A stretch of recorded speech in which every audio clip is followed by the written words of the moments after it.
out there, YouTube. How's it going? This is 0320. That's so funny. I don't even know what's funny. Represent JBS.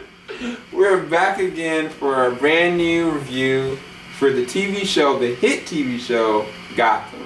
We watched the episode on, was it Monday? Something like that. I guess it was Monday. Well, I don't even know. Was it Tuesday or Monday? Well, y'all know I was like rolling around in the car. Now I'm just playing. But no, honestly, I'm doing a lot better. Thank y'all for y'all's prayers. I really appreciate it. But yeah, so Gotham came back. What did we think about it? What do we think about Gotham, the new episode? Shoot. For starters, you know, shoot. Go ahead. Alright, so this episode, I actually really liked it. What I've been doing, actually, my friend Melvin, or Cine Gaming, the guy who was in the car wreck with me, we were sitting here, and we couldn't do that much because we couldn't go outside. We were taking medication and stuff like that, and we're still dealing with soreness and stuff. We were looking at Gotham. He had never seen Gotham before. And so I started looking at the first episode. One of the things I loved about the first episode is that Jim Gordon did everything he could to maintain who he was, his civility, his value for life. One of the first interactions in the first episode was this guy that was acting crazy, wanted his pills, and all of a sudden he like took a cop, female by the neck, had a gun pointed to her head, and to de-escalate the situation where all the cops in the precinct were about to shoot this person, he went and risked his life, knocked the dude out, and the cops still beat him down anyway, but he saved the man's life. Even when the guy that was towards the end, which was Penguin, where he was supposed to kill Penguin, he did not do that. Like, that was who he was. And even Barbara King, like, she was the self-motivator for him that, like, look, you are this light. There's no reason that you're not this honest person, you know? But through the process of everything that's happened throughout last season, he's become something totally different. And he had to be. Like, one thing that stuck with me is that he said that the city is sick in a way that I didn't realize, that maybe I cannot fix. And so, in this episode, like, the city has made him sick, in my opinion. I feel like he is tainted. He is tainted goods from the standpoint of, there's this one interaction where he has his altercation or whatnot, and the commissioner wants to get him fired, right? And like, everybody's backing him, everybody loves him. Like, even like Bullock, like he's a person that works in the bar and whatnot. He's not even a cop anymore. He's like, look, this job almost killed me, you know, I'm done with it. But Jim is just so distraught, and you don't understand why, because like, he's got Lee, you know, I mean, yeah, his ex-fiance is in prison, it's crazy and everything, but like, everything about him to be what he needs to be has caused him to get to a point now that he's so desperate because the commissioner wanted him out. He basically threw him out, essentially, without his badge and everything. And one of the things was that he made a deal with Penguin in this episode. And Penguin wanted him to do something really bad. You know, he acted like he didn't know what it was going to be about. But basically he took a man's life, like, on this episode. Like, and he didn't even think about it. Not only that he took a man's life and stole something and did something. And it was like, I'm sitting there thinking to myself, I was like, he's becoming a byproduct of everything he did represent. When you think about Bullock in the first season, you find out that Bullock was not always this guy. You know, like, Gordon helped revolve him into being something that he didn't think he could still be in the way that he was living, in the city that he was living, you know. But you find out that, like, he was corrupt because of a byproduct of things that happened. Mm-hmm. And I feel like that is what's happening to Gordon, and that disintegration, I think, is really eye-catching. I think that's one of the better things about seeing there's a huge difference from the first season to the second season. And it's like, I don't know what Gordon's going to do about that. Like, I feel like he's putting himself in a huge situation, kind of comparison to, like, not Empire necessarily, but the downward spiral of Jamal. It's kind of the same kind of lines. Like, who you put yourself around is what's going to become your reality. And I think that Gordon, that's what's happening to him. And I think that was one of the stronger parts that I liked about this. And then, of course, Jerome. Jerome is back. And, oh my gosh. Jerome's in the house. He is... The guy that plays Jerome, he is acting his butt off. He's doing such a good job. He's still in every single scene. And I think that I really like that aspect, especially Jerome, because Jerome is a psychopath. And the guy that plays him, I think he embodies like the Mark Hamill. Mark Hamill and Keith Ledger-esque performance of it. You know what I'm saying? For sure. And I think that, like, especially looking at the new episode that's coming up, like, man, to have somebody like that that's already killed his mother, and at the same exact time, like, his willingness to do whatever, it's gonna be crazy to see where it's gonna progress in the next episode. But all around, I like those two things so far. What about you? Yeah, well, you know, speaking of crazies, you know, Barbara, you know, Barbara is also crazy. This chick gonna call the house like a crazy ex would and be like, what she say? She was like, what'd she say? She was like, She said to Gordon that Lee was lying, that she didn't kill her parents, and that she was somebody that was crazy and she still missed him and loved him. And then she said to Lee, I hope you die painfully and slowly, you crazy bee, basically. basically, yeah. And I was just like, yo, this chick is crazy. You know what I'm saying? What you previously just said, you know, is just flew out the window now. Because clearly you're insane, you know? But at the same time with her character, she's like, even in like being around the other crazies, like she could definitely hold her own. But she's not as crazy as the others. No. You know what I'm saying? No. Like she's like, okay, I know I can survive in here, but I don't belong here, you know? Yeah. And there's a difference. Yeah, absolutely. I don't know. Like, when I think about Barbara King, when I was reading up, because we've been saying this for a while, how Gordon could marry this woman. I mean, she's more so almost like a Harley Quinn at this point. You know what I'm saying? She's not, you know, but I've looked at the mythology behind Barbara King. Her rap sheet and their inevitable son, when and if they have it, is all messed up. Like, there's been times in the comics where her character's just been killed off. There's times in year one where, of course, their relationship didn't work out. He ended up marrying somebody else after he had, I'm just like, after he had, sorry, y'all. I thought I heard something. But after he, dang, I lost my train of thought. After, dang, this me off. I'm just happy to be back, y'all. I'm happy to be back. But no, let me redo myself with this whole thing. Woosah. You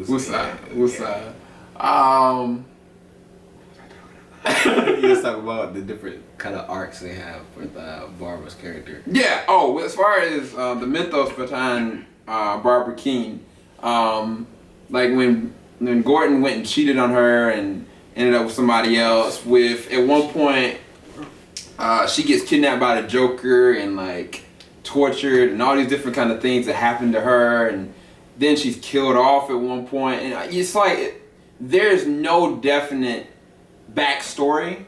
Just like the rest of the characters, there's no defining backstory of what's going on with them. It's only been when they're married at that progressional point. But it's like, it's hard for me to see them actually married, but I can see if they ever do get married, the dysfunction is already there. But I can imagine them going and being like, okay, now she's got a child, you know, by Gordon, which I don't know why the heck he would go and do that at this point.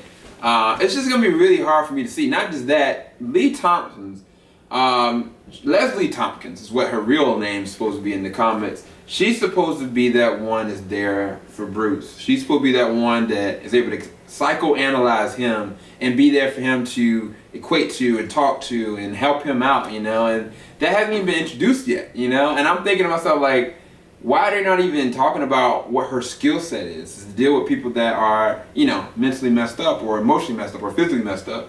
They're not using her as an asset. But I can tell you this, like, because of Gordon's unraveling, she might break up with him. That might provoke her to go elsewhere, you know. But I don't know how I feel about what they're doing with Barbara. Like, when I looked at the first 3 episodes, Joe, of this first season, like, she was sincere.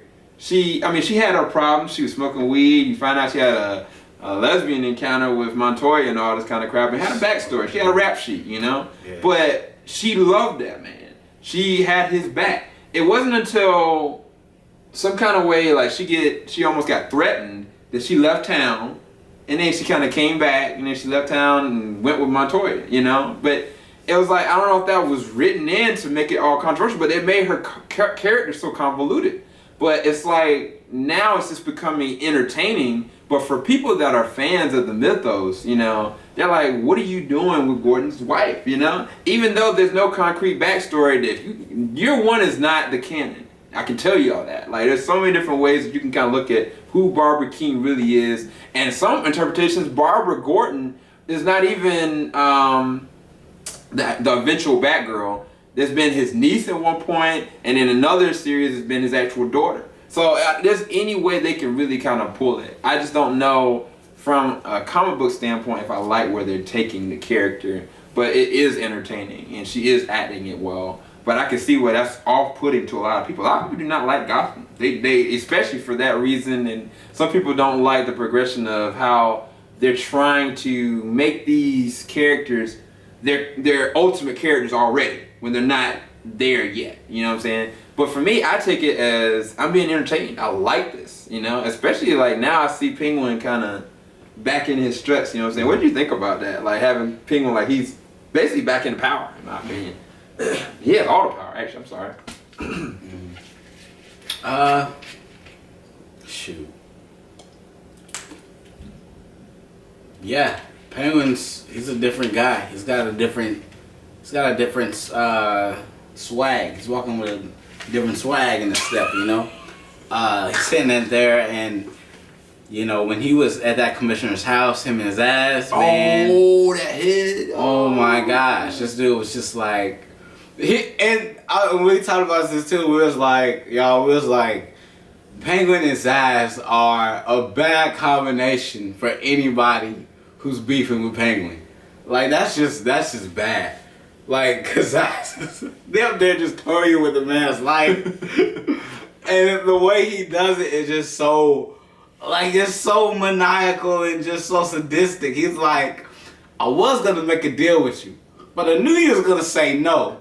So I'm just gonna have to kill you. And so they go this back and forth, and he's just toying with the man. That's like, can I kill him now? Can I kill him now? Like, calm down, Zaz. Hold on. Yeah, I was just like, oh my gosh, bro. I was like, this is Penguin, man. I was like, I would hate to be like Penguin's enemy when he has Victor's ass working for him. Cause that dude can pretty much eliminate anybody. Yeah, but I mean, even with Penguin, if you remember the first season, I mean, he killed a man for a sandwich. Exactly. He killed a man for his shoes. He killed a man for a sandwich. Yeah. I mean, like, the dude is just cutthroat. I mean, for him to make it how he did, he got there. He earned his stripes. I'll say that. I mean, Falcone, he was a heavy hitter, but at the same time, he was a man of principle. Yeah. You know what I'm saying? He was a man he lived by a code. Penguin don't live on no daggone code, man. It's like code. What's that? Like, that's Penguin. I'm just like, oh my gosh, she's gonna be the dude to unleash Victor's ass. Yeah. Pun everybody, and it's gonna be terrible. But then you got this new player in town by the name of Theo, and his sister goes by the name of Teresa. For sure. And Teresa is eventually gonna be Tigress. which is going to be really cool. And I think that her role is going to play big with Selena, because I think that her having the whip and the way she moves, and even how she was trying to kill Bruce in the beginning, in the first season, I think that she's going to be the one to really help push Selena into the next level. Because right now Selena is just kind of working under as an understudy for Penguin. I don't like that. I really don't, because she is known to be a solo person. Yeah, she'll work under people for a while, but she's cutthroat. You know what I'm saying? Like, she's not anybody's plaything, you know? And I think she's going to kind of have that pull back and forth. But one thing I want them to readdress, and they kind of alluded to it, because it was a conversation that Gordon and Bruce kind of had, you know, after they found the cave, which that's in the whole itself. I'm not even going to talk about that. I was really cool, but it's a lot more to that, because I think Lucius Fox is going to be involved in that. But basically, before Gordon did what he did and went to Penguin and accepted the stuff, like, he told Bruce, he was like, look, I'm no longer a cop. Not only that, I can't find your father's killer. I can't even make the system good, you know? It's going to cost me everything. Because he was ready to kind of quit, but you know he can't quit because it's Gordon. He's a good dude. But he told Bruce, he was like, Bruce, what do you want me to do, you know? And Bruce was like, well, for you to do this, it will betray your principles of who you are. But yet, in order for you to stop what you have to stop, you have to become something worse in order to do it. And this is all foreshadowing him being Batman, which is so awesome. But for the standpoint of him telling him, like, yeah, you need to do this so that you can become something that can be an influence to stop it. And it's like, he's playing with this man's emotional standpoint. Like, I mean, but even like, Alfred was like, dude, chill, you know? But he told him like it was. He asked for his opinion. He went there for a reason. I love that about Bruce. Like, he's wise beyond his years. It's like, it's weird. It's uncanny. It's like, you know what I'm saying? Like, this kid is like, lost both his parents, and it's like, look, like, this is, he like, man, look, man, my life is tough. You think your life tough, bruh? Man, I can't eat.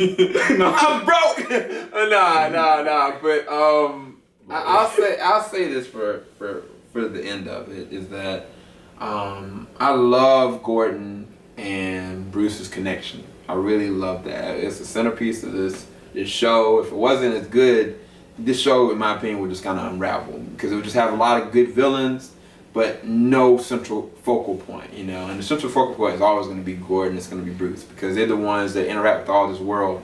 And I love the way that Penguin was in this episode. I love Zaz being back. I mean, I even like Theo from a standpoint of like him bringing in people. I was upset that the guy that was the father of the Black Mask, everybody says like, oh wow, they killed the Black Mask. No, that was his dad. And I didn't like him hitting on Barbara anyway, but that's a whole other thing. But all around, I really liked this episode. I thought they did a really good job, like reestablishing dominance, and that, man, it's about to go down, you know. And Theo put basically the hands of the city in the hands of all these criminals. He broke out. So anything can go down, in my opinion. So I give this episode, man, I have to give it a 9 out of 10. I actually really liked it. I really liked it. I thought it was a good send off for the first episode, and I felt like it didn't feel like the first season. It felt like everything that happened from the first season has been shifted because of a byproduct of not only Penguin coming into power, but even Gordon coming into power in a sense, you know? True. So, I don't know. What did you give it? What did your final thoughts on it? I really enjoyed it, man. Like, I probably have to give this episode maybe an 8, solid 8, man. And I like where they're going. I definitely want to see how, you know, Theo has to play with this, whether how Penguin's going to take his arrival. You know what I'm saying? Because he got rid of the commissioner, and then Theo came, and it's like, now what's going to happen between those two parties? You know what I'm saying? Yeah. Anything can happen, bro. Stay tuned. Right here. You're going to hear it first at JVS. You guys stay tuned. What the heck? Freaking me out, man. This is where we quit? Oh, okay. Alright. So, JVS, we're out. Subscribe. Stay like, frosty. Definitely comment. leave your comments in the comment section below. Leave a like. For sure. We love y'all. Yeah. Stay Bruce. Stay Bruce. Stay Bruce. Yeah, stay Bruce. Stay Bruce. Stay Bruce, y'all.